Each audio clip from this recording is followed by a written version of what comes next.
77% of your effectiveness as a leader is more in who you are than what you do. Who you are came in two categories. It is being others focused and inwardly sound. And I think that's just what is like incredible picture of who Jesus is.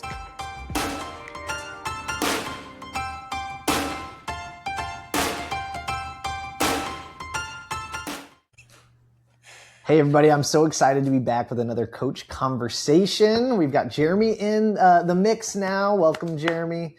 And as always, Christy, she is keeping us sane and helping us get better.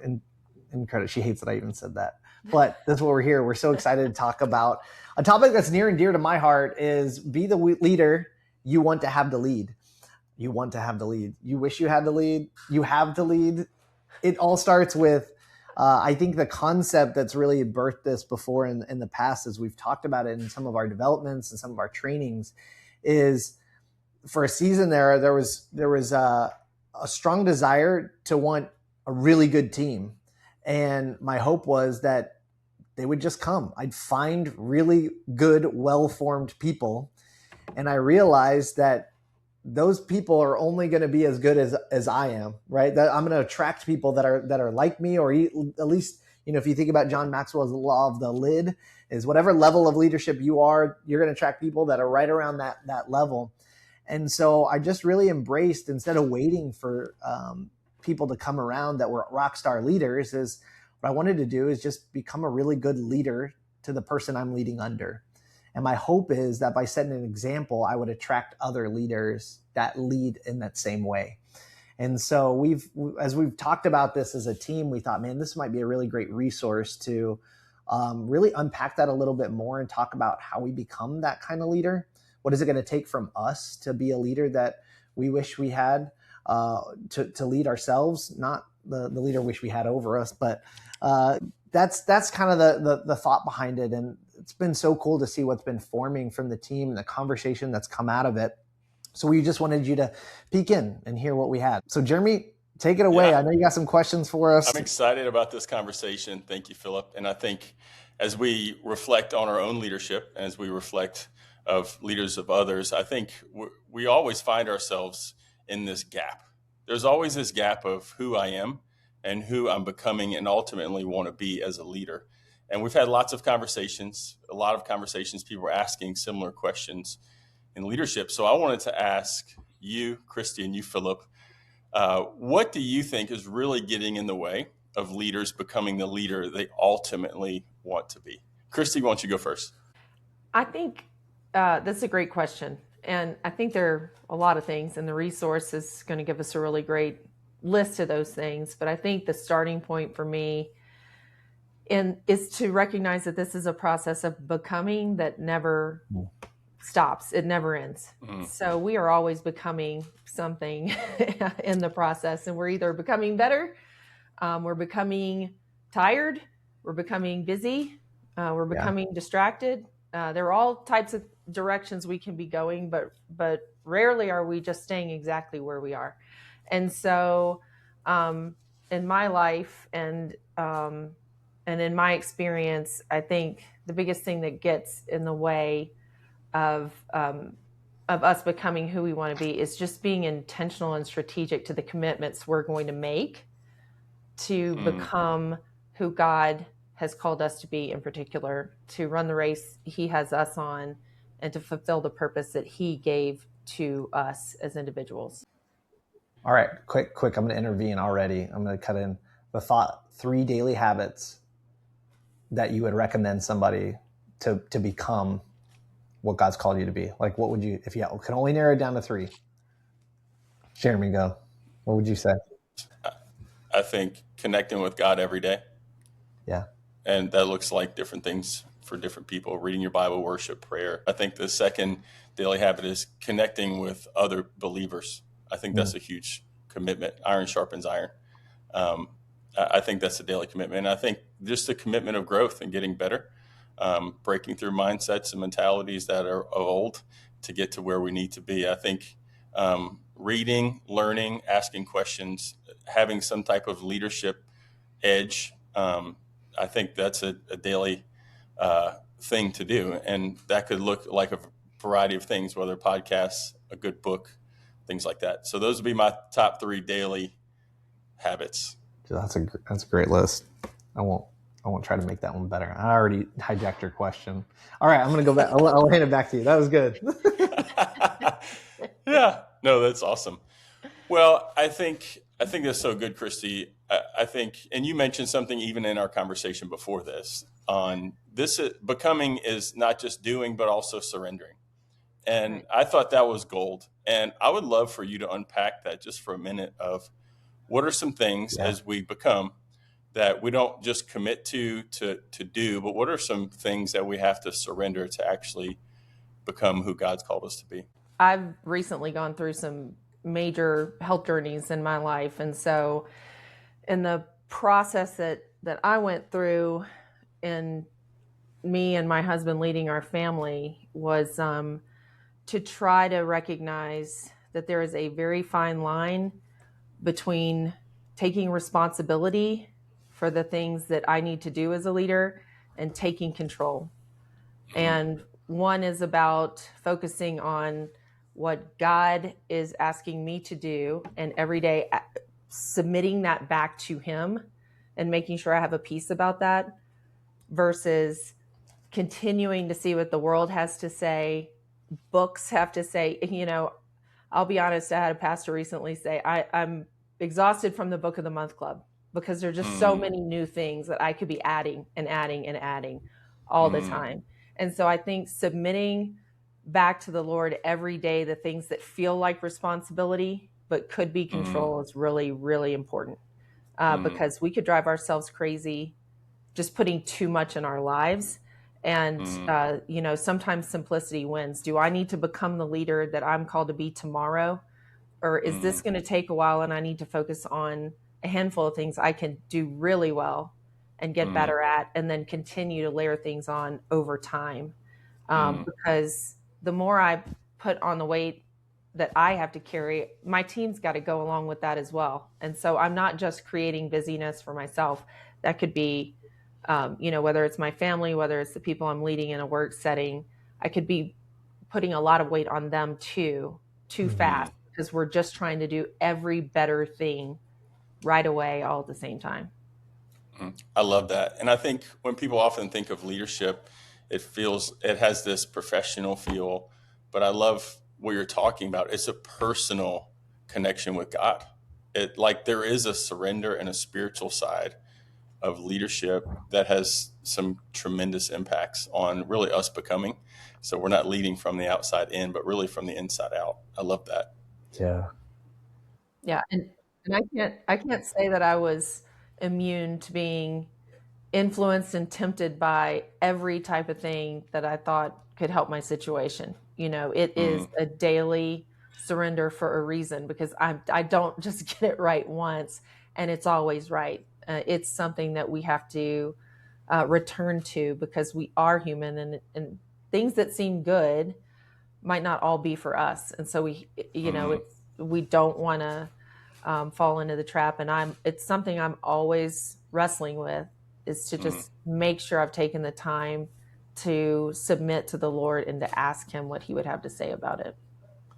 I love that. Create space, create time. Go ahead, Philip. Yeah, I think you really think about it, man. Leading myself is going to be the hardest person I have to lead, because I might see the person I'm leading once a week, or have a meeting once a week, or once every other week, or but I live in with myself every day, and having some of those decisions to surrender are some of the biggest challenges. It's establishing those disciplines and habits, but when you begin to see the momentum build with locking in some of those habits and having those disciplines and seeing the fruit of that faithfulness over years, you're like, man, I should have been doing this a long time ago. I really should have been working a little bit harder on myself than, again, wishing that my situation was different, or the people around me would step up, or whatever it may be. I just see such a huge impact and byproduct of that leading myself is going to make, it's weird, I'm about to say, leading myself made the biggest difference on how well I led, Imagine that. Imagine that. Well, I'll just say, Philip, doing some on-sites with you, one of the things that I've really been impressed by, but also personally impacted by, is the time we're in the car right before we get out and have a full day, and we just take a few moments and we pray. And I think that's really impactful, because that's part of becoming. And I've noticed that about you, that you slow down, you create that time that Christy just talked about, and that's a self-leadership component, I think, but also a dependency and a surrender component. With our time, is things always seem urgent, and the urgency always steals the show at times. No one sits around when you're asking them, so how's it going? They're like, I'm just bored to death. People always say, I'm busy. And I think that's oftentimes because urgency wins the day. And I think as we're becoming who God's called us to be, we have to fight this sense of things always being urgent. Philip, what have you found for a leader to keep from urgency from running the show? Man, this is one of those kind of reach back to habits. I think it is prioritizing and time blocking. So really keeping a broader perspective of what is important right now in my life or in the season of life that we're in. And again, those shift from, when they're little, when you have kids and they're little, that's what I'm referring to. It's like bedtime and bedtime routine was probably more important to my relationship with my wife. But now, as my kids are getting older, bedtime and bedtime routine is more important to the relationship I have with my sons. And so it's recognizing those things and then prioritizing that and time blocking, which again, I think is that old illustration is you put the rocks in, you got a bunch of rocks, you put them in a jar, like got to put the big rocks in first. And so you can't do that if you haven't right-sized all the rocks. And so I do think knowing which is which is helpful, and then beginning to prioritize that. Use the first part of your day wisely. That's what I've learned most. I heard it from other men when I was younger and wanted to sleep in, but man, it is so true. How you utilize and leverage your mornings really makes a big difference on how you tackle the rest of the day. There's just a few that I think come to mind, and even letting some things just die. Like you got to let some things fall, and it's inevitable. You can't carry it all the time. And you start realizing how not important some of the things that you put undue pressure on really truly are. Christy, I'd love to hear from you just on the urgency. Just thank you for being so vulnerable just a minute ago, just about your health journey. Obviously, you've had some time to maybe slow down and reflect. What have you found, maybe some of the gold as you've slowed down in this last season? How has that really benefited you, and what can you share with the leaders listening today? Yeah, I think something I've always been achievement oriented. I know that's a shock to you guys, but I was going to say, when Jeremy said you slowed down, I was like, you should have slowed down. I don't know if you did. I'm not good at slowing down. To be vulnerable, I have added back more than I was expecting to add back when I started to feel better. And I had to really reflect on why that was and what in the world I was starting to do. And I think a couple things came to mind. One was, just knowing what your priorities are. And so not everything deserves and demands your immediate attention. But if we don't know what the most important things are, everything feels important.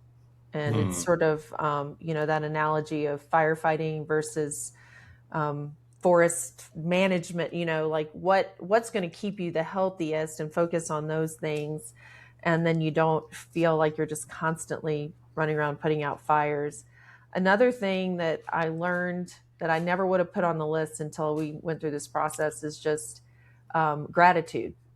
It slows me down. It calms my heart, lowers my heart rate when I think about the things that are blessings in my life, the way that God showed up, the way that things are going well, what is amazing about who He is and how He's blessed us.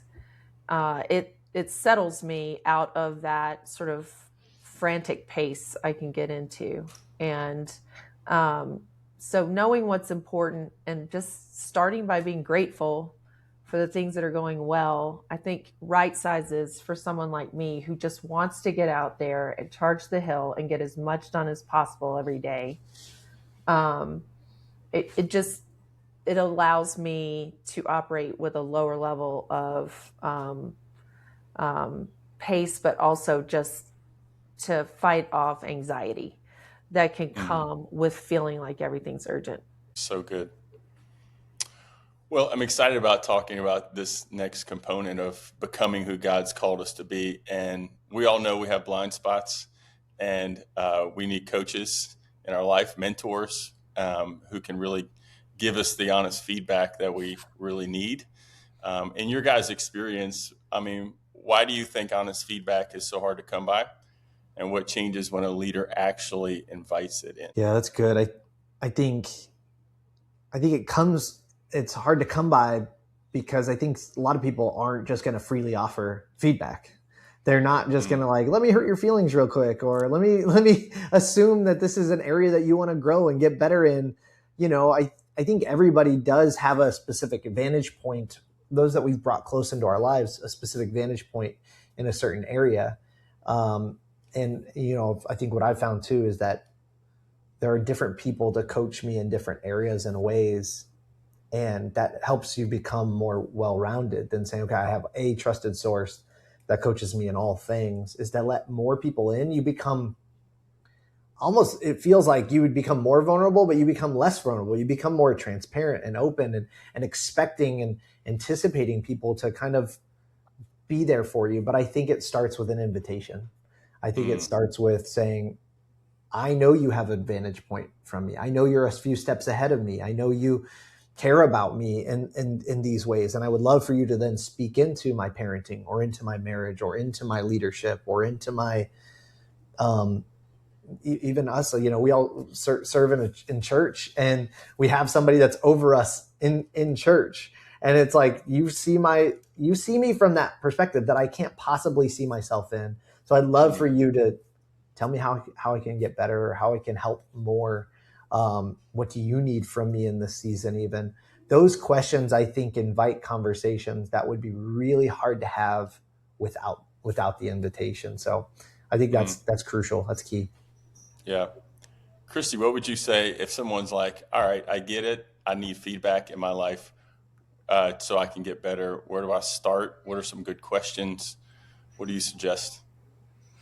Well, you know, I think people get more comfortable when they realize that the feedback that you're asking for isn't just criticism. Yeah, that's true. So what am I doing well? It can also be a good question. What's going well? And then where can I go from here?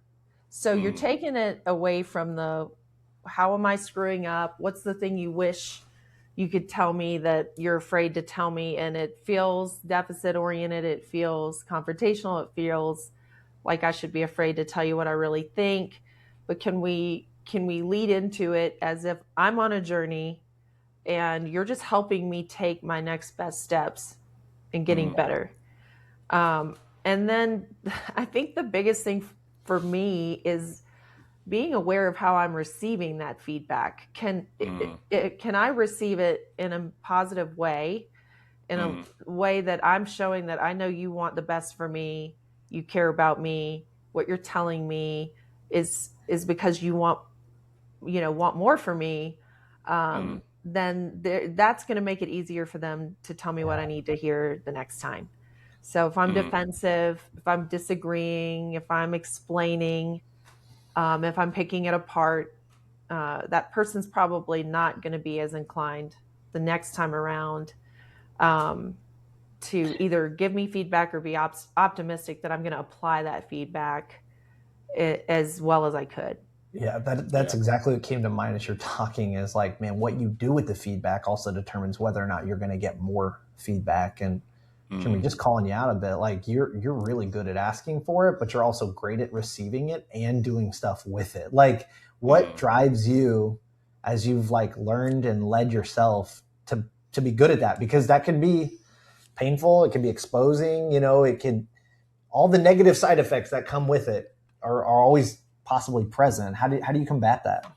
I'll say I've had great models of people who've led this way, and have seen other people grow. And so for me, I recognize the real way to grow is to get someone who is close enough that would be honest with you, and you do have to invite that in. And then knowing it's always a risk, not just on your part to ask for that feedback, but for them to actually give the feedback is a risk for them too. And if you really are hungry to grow and want to get better and recognize when you get better, a lot of other things and a lot of other people get better. And that only works if you actually apply it, not just hear it. And so for me, I'm asking, and I've already thought through, I want hard feedback and I want to know where I can get better, because I don't want to be the last person to find out what everyone else is thinking. And so the only way to really get the truth, because we always have a skewed view of ourselves, is to ask people close enough to you for that feedback. And that way you can get better and it's not personal. Yeah. And so that's my mindset behind it, is who can I ask the right questions to give me the best feedback so that I can ultimately grow. Yeah, I like what you're saying too, is it brings us back to this whole motive behind this is like, if I can only be as good, the lead people around me can only be as good as I am, and they're only going to be able to do what I'm willing to do myself. You're setting that example. It's funny, even you're getting feedback as a motivation to help others. You're amazing. Well, thanks. Well, I will say, I think there's times where I really want the honest truth, and there's times where I need a little bit of affirmation. Yeah. And, Christy and I had a conversation about affirmation, and I think that's a part of it, right? I think it's here's some things that you're missing, but also here's some things that you're doing right. One thing I've heard about affirmation is it's really nice to have, but it's awful to need. And I think that's really good, I guess, motive check of, do I desperately need this, or is it great to have as confirmation of what I was already thinking? And I think getting that solicited feedback from people around you that know you, love you, care about you, and want the best for you, whenever they give you that affirmation, it shouldn't be our source. It should just be a confirmation of what you're already thinking. And so I think there's two components of feedback. I think it's, here's what you're missing, here's your gaps, here's what I see, but also here's what I also see that you're winning in, you're doing this right. And I think those are two really good tracks to run on when it comes to feedback. So as we wrap up today about this idea of becoming who we're called to be and ultimately who God desires us to be, it really is having a growth mindset. It's not leaving any growth on the table. And another way to say it, we read a good book at Focus 412 by a guy named Tim Spiker. And he talks about this idea of becoming more than just doing. And I'd love to hear from you guys on, how do we become who God called us to be? Like, what would you say the greatest area of becoming is in your mind around this idea of not just doing, but ultimately becoming? What does that mean for us as leaders? I'm going to rip off Tim because he did so much research in this area, and it like resonated with my heart so much. The title of his book is Be the Leader of, Be Worth Following. That's the concept, is be worth following. And he did all this research, and he found out that 77% of your effectiveness as a leader is more in who you are than what you do. And who you are came in two categories. And I think this is what I would like double down on, because he did research and he's way smarter, but it resonates, it is being others focused and inwardly sound. And I think that's just what is like incredible picture of who Jesus is. He was just so secure in who he was and was called to be, and allowed that to overflow, and was able to even die to himself, figuratively and literally, to be and bring others along with him. And it's like, that's just, I think, the perfect representation of what we're trying to do. If I can be secure in who God's created me to be, then I can be absolutely for everybody else and create a space for everybody else to nurture, or to be nurtured and to flourish and to thrive. And so, I think that's just the constant pursuit, continual pursuit of what I am trying to do myself, but also encourage other people to do is be secure in who God called you to be. And then that way you're free now to help others be who that God's called them to be. So little circular. It's great. Christy, last thoughts on becoming who God's called you to be, not just doing what you're supposed to be doing. We had a leader in the very first leadership class I took in my church, 26 years ago now. And his number one phrase was, "It's not about you." Everything came back to, it's not about you. Becoming better is not about you. Accomplishing things, not about you. So whatever we're striving for, whatever we're doing, is because we have been called to be a part of a greater purpose, which is to build God's kingdom. And it's going to take more than just me being good at something for that to happen. I have repeatedly proven that I am not enough. And so, just getting excited that the people that you're leading are growing and getting better and influencing others and engaging with others, and what more that's going to do for the greater purpose of the Great Commission is, the thing to remember is we are not doing this so that we can show how awesome we are at the end of the day. And so this is all about being a part of something bigger and not about ourselves. I love that. Well, I know, Philip, you have some resources you want to equip those who are watching. Christy, thank you for your vulnerability. Thank you for your transparency. Philip, thank you for the gold you always bring to the table. Wow. I want you to share with everybody some additional resources and how they can learn more about what we talked about today. I'm just excited to always be learning from you guys as well. This resource is out already. The idea of just helping build yourself and create some of those habits and those patterns. So you can check that out, probably linking them right here in the description. And then you can always go to focus412.com/resources. It's also, this concept is baked into some of the trainings that we have, both for management training, for director trainings, director cohort. So if you're interested in saying, hey, I want to go deeper with something like this and really take a holistic approach to growing my competencies and my ability to lead in more of a position that I'm in, feel free, please reach out. We'd love to have a conversation with you and explore what that looks like. So focus412.com, where you can find it all. Thanks so much. See you guys.